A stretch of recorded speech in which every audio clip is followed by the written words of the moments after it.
तारीख 13 जुलाई 2024, भारतीय समय के मुताबिक 14 जुलाई। समय शाम करीब 6:15। जगह अमेरिका का पेंसिल्वेनिया। मौका राष्ट्रपति चुनाव की एक रैली, लेकिन अचानक धाएं धाएं गोलियां चलने लगती हैं। चारों ओर अफरा तफरी मच जाती है। यहां वो भयावह नजारा दिखा जिसने न सिर्फ अमेरिका बल्कि पूरी दुनिया को दहला दिया है। अमेरिका के पूर्व राष्ट्रपति और अगले चुनाव में फिर से मजबूत उम्मीदवार दिख रहे रिपब्लिकन कैंडिडेट डोनाल्ड ट्रंप पर गोलियां चलाई गई।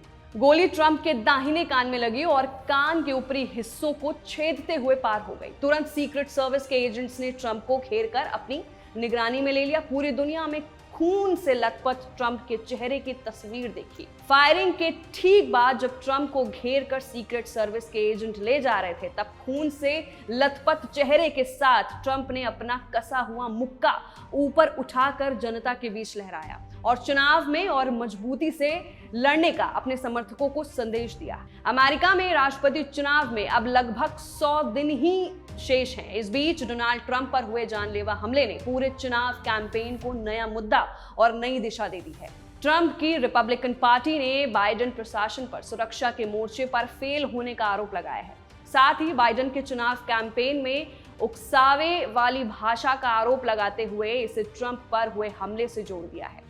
आइए जानते हैं कि अमेरिका में राजनीतिक हिंसा का क्या इतिहास रहा है और इस चुनाव पर क्या और किस तरह का असर हो सकता है। नवंबर में होने वाले अमेरिकी राष्ट्रपति चुनाव में अब बस 100 दिन शेष का ही समय बचा है। ऐसे में ट्रंप पर हुए इस जानलेवा हमले का चुनाव पर क्या असर होता है, इसे लेकर चर्चा परिचर्चा शुरू हो गई है। इस हमले में अमेरिका में सुरक्षा व्यवस्था को लेकर सवाल खड़ा कर दिया गया है। इसके साथ ही सीक्रेट सर्विस की सिक्योरिटी व्यवस्था पर भी सवाल खड़े होने शुरू हो गए हैं और आखिर ट्रंप जैसे अहम नेता के सभा स्थल के 200 मीटर के अंदर ही इमारत कैसे सुरक्षा एजेंसियों के दायरे में नहीं आई और एक बंदूकधारी आराम से छत पर आकर सीधे ट्रंप पर निशाना साध सके। गोली ट्रंप के कान में लगी।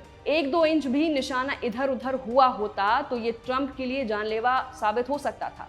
ऐसे में अब ये मुद्दा पूरे चुनाव कैंपेन को नई दिशा दे सकता है। बाइडेन की उम्मीदवारी को लेकर घिरे डेमोक्रेट्स प्रशासन के ऊपर यह हमला सवालों को और तीखा कर सकता है। विपक्षी नेताओं ने सवाल उठाया है कि जब इतना अहम नेता अमेरिका में सुरक्षित नहीं है तो फिर कौन सुरक्षित है।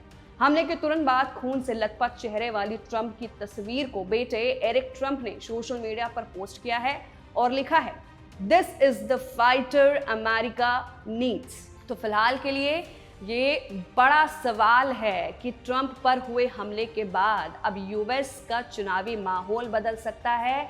यूएस के चुनाव पर इसका क्या असर पड़ेगा, ये सब देखना बाकी है। आप इस पर क्या सोचते हैं, नीचे दिए गए कमेंट सेक्शन में अपनी राय जरूर दें। मैं थी आपके साथ वंशिका सिंह और आप देख रहे हैं एबीपी लाइव।